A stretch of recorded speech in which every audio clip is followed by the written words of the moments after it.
because when I was 25 years old, I was diagnosed with combined ADHD. And on the 1st of January this year, I decided to make a change. I started to speak up about my struggles with ADHD, the highs, the lows, and all of the in-betweens. And since doing that, I've been able to help other people that are like me. And it's charities like ADHD UK that share valuable information like working strategies that can help people just like me with ADHD to be able to help them with their everyday strategies. And I like to raise money for charities, so to be able to do that for ADHD UK, a charity very close to my heart, I'm very grateful to be able to do that.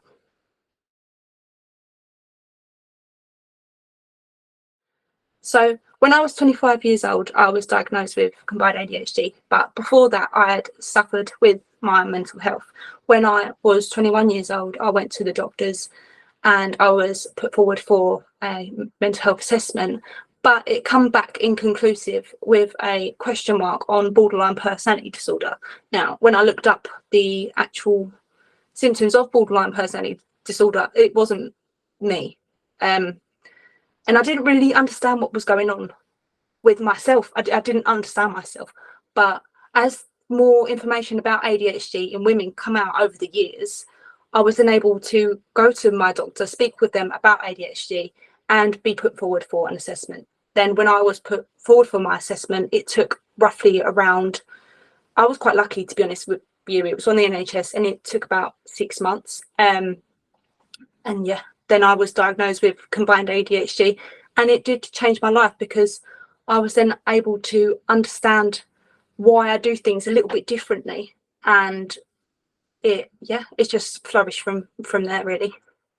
I know how hard it can be to even speak to a mental health practitioner about this at the moment because cases are so high. But I think as well, some of the things that people might not understand is that it's such a long waiting hall because there's so many people that are backdated because of all of this new information coming out about ADHD.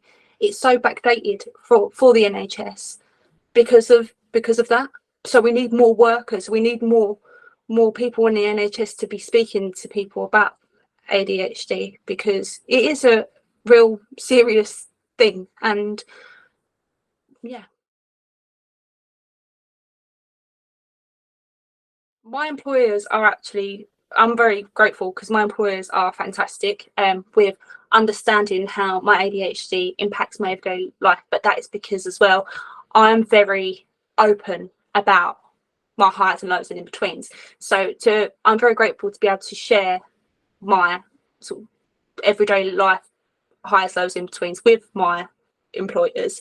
But before I was employed at this job, it wasn't always the case. Obviously, before knowing that I had ADHD, I was in some jobs where my ADHD was actually heightened because of the stress levels and because of the environment.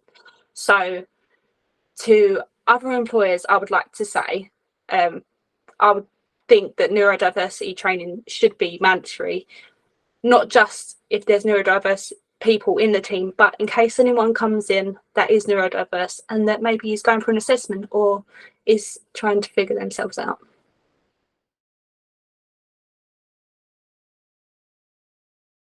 I look back on from my school reports and from my time in school is that I was always just okay. I was surface level, and there were times where I'd be told that I was too distracting or that I wasn't paying enough attention. Now, if I could go back to school and have the sort of support for ADHD, obviously I didn't know then that I had ADHD, but if I did now and I could go back, I would ask for support in school and different learning styles, possibly, because I know that I just managed to scrape by through my GCSEs, and I know that that's the same for a lot of other people. So if there's more neurodiverse training and more information regarding ADHD in schools, then people like me will be able to get the right support.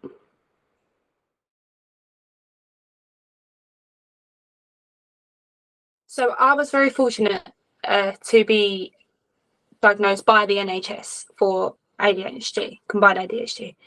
But I know that's not the case for everyone. And in terms of ADHD in women, I know there's a lot of people that are on a waiting list. Now, the reason that people are on a waiting list is because there wasn't that much information regarding women with ADHD years ago. So that diagnosis trial is backdated. So we need more people in the NHS on the mental health service to be able to not only diagnose ADHD, but to have the support for ADHD in the NHS.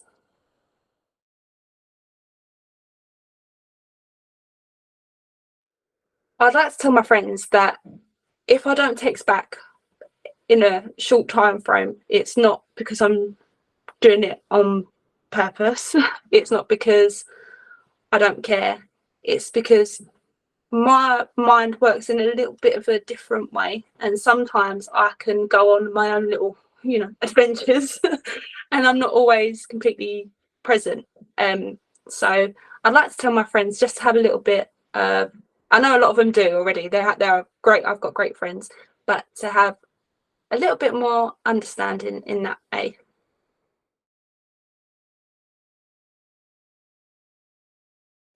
About my ADHD, to not feel guilt for not knowing before.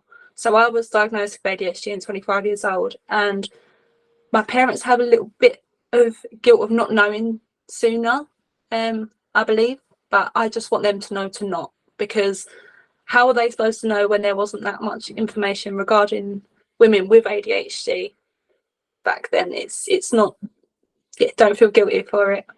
And that my parents have been absolutely fantastic with my diagnosis journey, pre-diagnosis, after diagnosis, following through with my journey with me.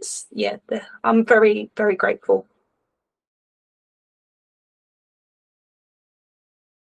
I wouldn't erase my ADHD. Now, don't get me wrong, sometimes I'll wake up in the morning and I might go through the day a little bit earlier by losing things and being distracted and being late and going through the emotions. And I think I wish I didn't have ADHD, because it is a serious thing that impacts my everyday life.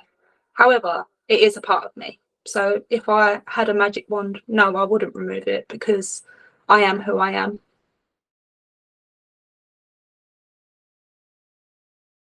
Is setting alarms. Now, I've been doing this for a little while and it's actually been really helping.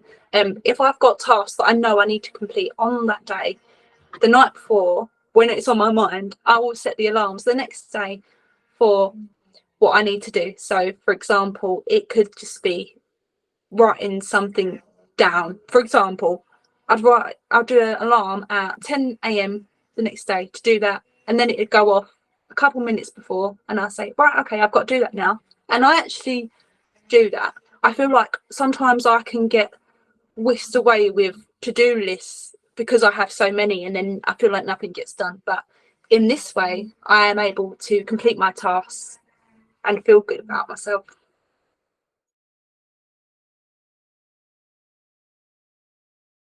The worst thing that's happened to me as a result of my ADHD is from misunderstanding.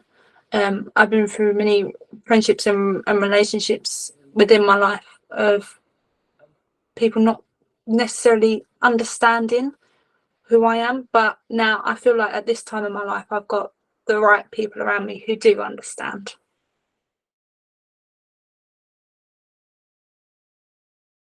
Actually, my resilience. So since being diagnosed with ADHD, I went through a stage of relearning myself, basically.